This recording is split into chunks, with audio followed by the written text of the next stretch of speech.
दोस्तों जय हिंद। आपका स्वागत है आपके अपने यूट्यूब चैनल प्रीतम अकाडमी परिवार में और मैं हूं सूरज कुमार।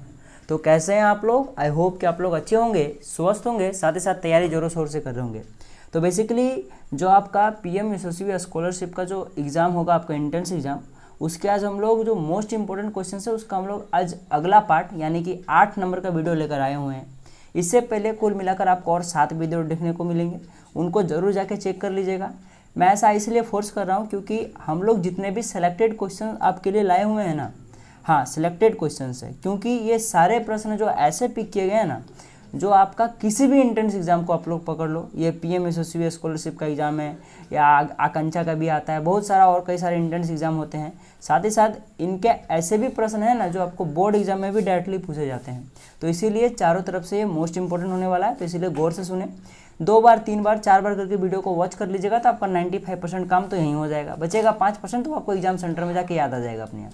तो चलिए शुरू करते हैं। जो सबसे पहला जो प्रश्न है आपका, देखिए क्या लिखा है। श्रीलंका का पुराना नाम क्या है? तो जो श्रीलंका है हमारा, जो भारत के नीचे की तरफ पड़ता है जो देश है एक, तो उसका पुराना नाम क्या है, क्या था? तो याद रखिएगा उसका जो पुराना नाम था वो क्या था? शिलोंग था। और याद रखिएगा जो 1972 तक इसका नाम पहले क्या था? शिलोंग था, और उसके बाद 1972 में ही उसका नाम शिलोंग से बदल कर लंका कर दिया गया। लेकिन लंका को भी 1978 में बदल कर, क्योंकि श्रीलंका को थोड़ा सा सम्मान देने के लिए आगे हम लोगों ने श्री लगा दिया, तो कुल मिलाकर क्या हो गया? श्रीलंका। यानी कि 1972 तक शिलोंग था, 1972 में ही लंका पड़ा नाम, और उसके बाद 1978 में उन सम्मान के चलते उसका नाम श्रीलंका कर दिया गया। ठीक है, चलिए आगे बढ़ते हैं। पृथ्वी के सबसे नज़दीक ग्रह कौन सा है? तो याद रखिएगा पृथ्वी से जो सबसे नज़दीक ग्रह पड़ता है हमारा वो शुक्र पड़ता है। ठीक, और अगर सबसे दूर ग्रह की बात करें तो वो आप लोग कमेंट करके हमें बता दीजिएगा।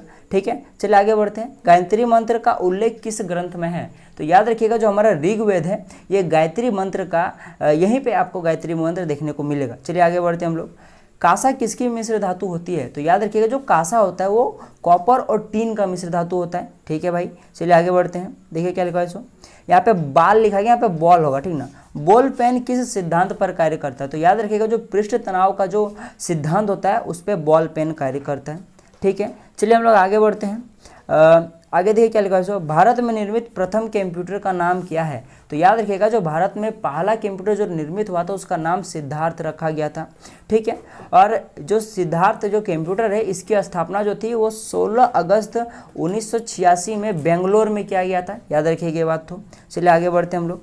शरीर की सबसे अंतस्रावी ग्रंथि कौन सी है? तो याद रखिएगा थायराइड होता है। और अगर सिर्फ मैं शरीर की सबसे बड़ी ग्रंथि की बात करूँ तो याद रखिएगा वो यकृत होता है। ठीक ना, चलिए आगे बढ़ते हैं हम लोग।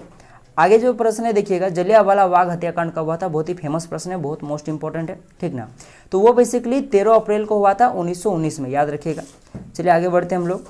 देखिए राजस्थान के खेतड़ी किसके लिए प्रसिद्ध है? सबसे पहली बात तो खेतड़ी कुछ नहीं, एक नगर है। ठीक ना, तो खेतड़ी नगर जो है वो किसके लिए प्रसिद्ध है? तो याद रखिएगा वो तांबे की खान के लिए प्रसिद्ध है, वहाँ पे तांबे की खान पाया जाता है, तो इसीलिए। ठीक ना, चलिए आगे बढ़ते हैं हम लोग। महात्मा बुद्ध ने अपना पहला उपदेश कहाँ दिया था? तो याद रखिएगा जो महात्मा बुद्ध थे उन्होंने जो अपना पहला उपदेश दिया था वो कहाँ दिया था? सारनाथ में दिया था। कहाँ दिया था? सारनाथ में दिया था। चलिए आगे बढ़ते हैं हम लोग। मानव द्वारा सबसे पहले किस धातु का प्रयोग किया गया था? यानी मानव जो था वो सबसे पहले किस धातु का उपयोग करता था? तो याद रखिएगा तांबा का उपयोग करता था। चलिए आगे बढ़ते हैं हम लोग।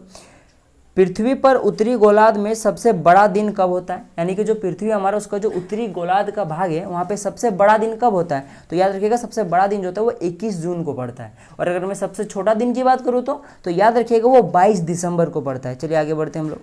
देखिए आगे का हमारा प्रश्न क्या है, देखिएगा मनुष्य की आंख में किसी वस्तु का प्रतिबिंब कहाँ बनता है? तो याद रखिएगा जो मानव नेत्र में एक रेटिना भाग होता है, उस रेटिना में किसी भी वस्तु का प्रतिबिंब हमारे रेटिना में बनता है। उसके बाद सिग्नल के थ्रू से हमें समझ में आता है कि ये क्या चीज़ है। ठीक ना, तो चलिए बेसिकली क्वेश्चन आपका क्लियर हो गया। आगे बढ़ते हैं हम लोग। देखिए आगे क्या है आपके पास।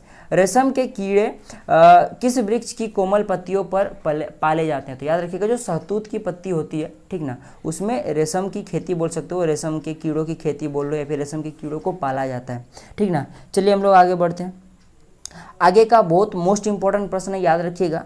अनुवांशिकता के नियम का प्रतिपादक किसे कहा जाता है। या फिर ये प्रश्न ऐसा भी आ सकता है कि अनुवांशिकता का पिता किसे कहा जाता है, अनुवांशिकता के जनक किसे कहा जाता है। इस तरह के कई तरह से इस तरह के प्रश्न पूछे जाते हैं।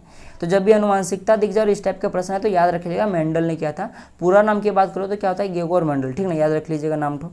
चलिए आगे बढ़ते हैं हम लोग। देखिए आगे लिखा है क्या सो, देखिएगा सेल्यूकस का राजदूत जो चंद्रगुप्त मौर्य के दरबार में आया। बस इतना ही छोटा सा प्रश्न है, पर प्रश्न का जो मीनिंग है वो क्या है कि जो सेल्यूकस का जो राजदूत था वो जब चंद्रगुप्त के दरबार में आया था तो बेसिकली उसका नाम पूछ रहा है। तो उसका नाम क्या था, तो मेगास्थनीज था, ठीक ना। और एक चीज़ मैं बता दूँ कि जो सेल्यूकस की जो पुत्री थी उसी से चंद्रगुप्त मौर्य का विवाह हुआ था। अब आपका काम ये रहा कि उसकी पुत्री का नाम कमेंट बॉक्स में छापना है। जो सही आंसर देगा उसको मैं हट भी दूंगा, ठीक ना। चलिए आगे बढ़ते हैं हम लोग। आगे देखिए हमारा क्या प्रश्न है सो, देखिएगा स्टेनलेस स्टील किस मिश्र धातु की होती है। आपको पता ही होगा कि स्टेनलेस स्टील कितना मजबूत होता है। तो बेसिकली ये 3 धातुओं से मिलकर बनती है, एक आयरन, एक क्रोमियम और निकल। और याद रखिएगा जो क्रोमियम होता है वो सबसे कम मात्रा पाया जाता है, शायद तकरीबन 10% के कुछ होता है, ठीक ना, जिसमें क्रोमियम मिलाता है, बाकी सब में आयरन और निकल होता है, ठीक। चलिए आगे बढ़ते हैं हम लोग।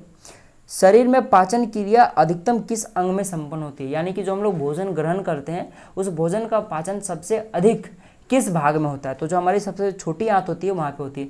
इसकी लंबाई करीबन 20 फीट होती है, ठीक ना, याद रखिएगा बात तो। चलिए आगे बढ़ते हैं हम लोग।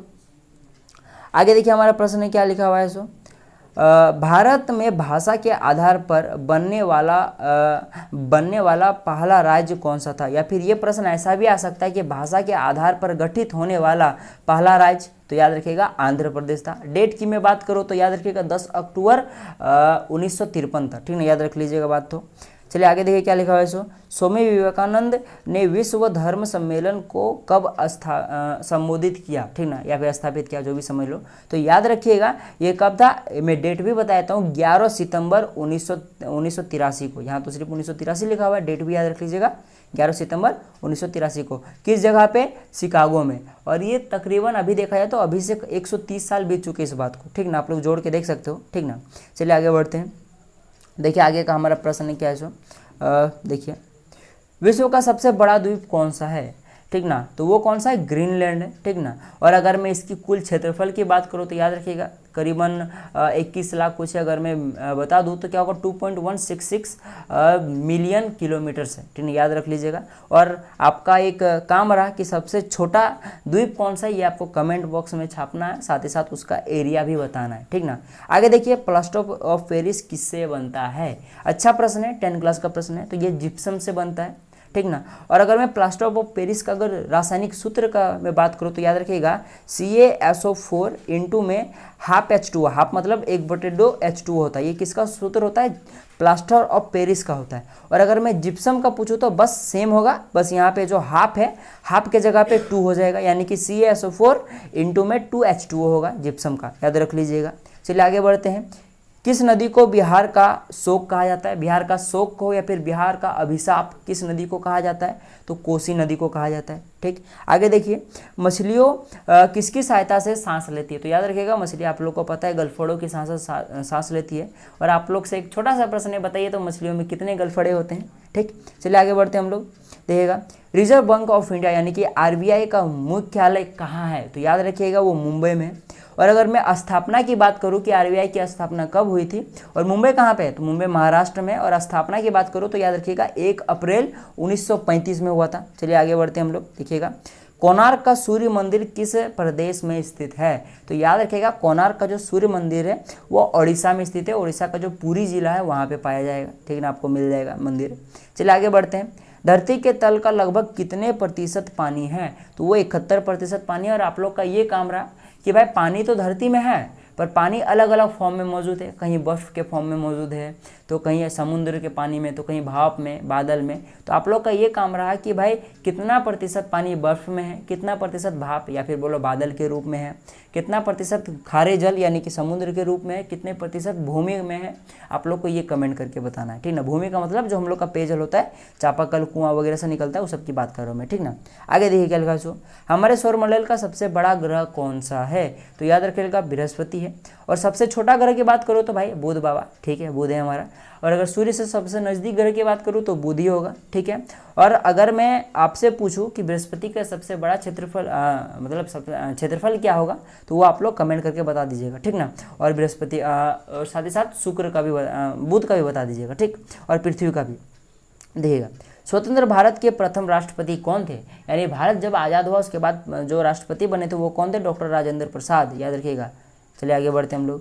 देखिए क्या लिखा है इसको, किसे सीमांत गांधी कहा जाता है। सीमांत गांधी का मतलब क्या होता है कि जिनका कर्म गांधी जी जैसा हो, यानी कि जिनका हाव भाव स्वभाव बोल सकते हो, जो गांधी जैसा कर्म करे, गांधी जी जैसा, उनको गांधी का दर्जा दिया जाता है, ठीक ना, हम लोग के टाइम पे। तो बेसिकली कौन है, तो याद रखिएगा खान अबुल गफ़ार खान, ठीक ना, याद रख लीजिएगा नाम, तो अच्छा खासा नाम है। और चलिए आगे बढ़ते हैं। और एक अपने आप में बहुत बड़ी बात है कि इनको सीमांत गांधी का पद मिला हुआ है। चलिए आगे बढ़ते हैं। दूध से क्रीम किस प्रक्रिया से बनाई जाती है, यानी कि दूध से जो क्रीम बनता है वो किस प्रक्रिया से बनाई जाती है, तो याद रखिएगा अपकेंद्रीकरण से बनाया जाता है। या बल्ट हो मिटा दीजिए, गलती से प्रिंट हो गया, तो क्या हो जाएगा अपकेंद्रीकरण, थोड़ा मोड़ा प्रिंट मिस्टेक है, ठीक, सुधार लीजिएगा, अपकेंद्रीकरण, ठीक ना। आगे देखिए क्या प्रश्न है इसको, काली मिट्टी किस फसल के लिए सर्वाधिक उपयुक्त है, तो जो कपास होता है, जो रुई की खेती होती है उसके लिए, और साथ ही साथ बोल सकते हो जो खाकी जो वस्त्र बनते हैं उसमें भी कपास का उपयोग होता है। तो कुल मिलाकर कपास के लिए ये क्या होता है, लाभदायी होता है। और साथ ही साथ मैं बता दूं कि कपास जो होता है, कपास का उत्पादन सबसे ज़्यादा कहाँ होता है, महाराष्ट्र में होता है, उसके बाद गुजरात में, देन कहाँ पे होता है, तेलंगाना में होता है। चलिए आगे बढ़ते हैं हम लोग।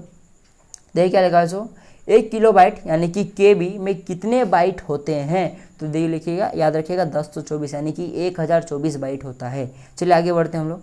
वायुमंडल में सबसे अधिक किस गैस की प्रतिशतता है, यानी वायुमंडल में सबसे अधिक कौन सा गैस पाया जाता है, तो नाइट्रोजन। कितना प्रतिशत होता है आप लोग कमेंट करके बता दीजिएगा, ये मैं नहीं बताने वाला। साथ ही साथ जो सबसे कम पाया जाता है उसको भी बताइए, कमेंट कीजिएगा। और साथ ही साथ मोस्ट इंपॉर्टेंट ऑक्सीजन कितना प्रतिशत पाया जाता है उसको भी कमेंट कर दीजिएगा। चलिए आगे देखिए क्या प्रश्न लिखा हुआ है इसको, देखिए क्या लिखा है इसको, कॉमनवेल्थ पत्रिका या फिर ये बोलो कॉमनवेल्थ जो आपका समाचार पत्र है या फिर बोलो न्यूज़पेपर है का प्रकाशन किसने किया था, तो एनी बेसेंट ने किया था, ठीक, याद रख लीजिएगा। एक मोस्ट इंपॉर्टेंट प्रश्न आ रहा है, देखिएगा, हम लोग तो बहुत गूगल में टाइप करते हैं www.com, तो ये बताइए भाई कंप्यूटर भाषा में www का अर्थ क्या है, तो याद रखिएगा वर्ल्ड वाइड वेब, ठीक, याद रख लीजिएगा, ठीक।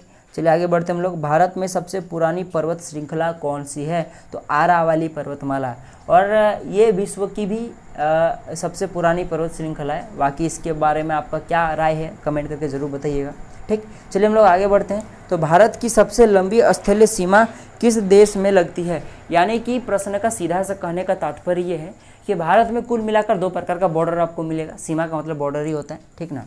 तो एक जो होगा एक जल के साथ होगा और एक जो स्थल के साथ होगा। तो स्थल के साथ जो सबसे लंबा किस देश के साथ है, तो ये आपको बताना तो याद रखिएगा जो बांग्लादेश है उसका और भारत के बीच में जो आपका बॉर्डर आता है वो सबसे लंबा स्थलीय बॉर्डर होता है, तो इसीलिए बांग्लादेश याद रखिएगा। और सबसे छोटा वो कमेंट करके बताइएगा, ठीक। चलिए आगे बढ़ते हम लोग। मुस्लिम लीग ने भारत विभाजन की मांग सबसे पहले कब की थी, तो याद रख लीजिएगा कब की थी, मैं डेट भी बताया था 23 मार्च 1940 को, ठीक ना। लास्ट प्रश्न है और इम्पोर्टेंट प्रश्न है, हरे पौधे द्वारा भोजन बनाने की प्रक्रिया क्या कहलाती है, तो प्रकाश संश्लेषण कहलाती है। अब आपका ये प्रश्न रहा कि प्रकाश संश्लेषण के लिए क्या क्या चीज़ें जरूरी होती है, वो आप कमेंट करके मुझे बताइएगा, ठीक ना। और जो जो सही सही जवाब देंगे मैं फिर से बोल रहा हूँ उनको हार्ट दूंगा। और साथ ही साथ जो चैनल के साथ नहीं जुड़े हुए हैं वो चैनल को सब्सक्राइब कर लें। तो ये हमारा आज का ये प्रश्नों का सिलसिला यहीं समाप्त होता है। इसके नेक्स्ट पार्ट में हम लोग मिलेंगे, ठीक ना। फिर से मैं अगेन वही बोल रहा हूँ कि वीडियो को आराम से 2 बार 3 बार करके वॉच कर लीजिए, सारा कुछ याद हो जाएगा। और याद करना मोस्ट इंपॉर्टेंट है क्योंकि अच्छे अच्छे प्रश्न हैं आपको डायरेक्टली एग्जाम में देखने को मिलेंगे। तो चलिए मिलेंगे अगले वीडियो में, तब तक के लिए जय हिंद, जय भारत और आपका दिन शुभ हो।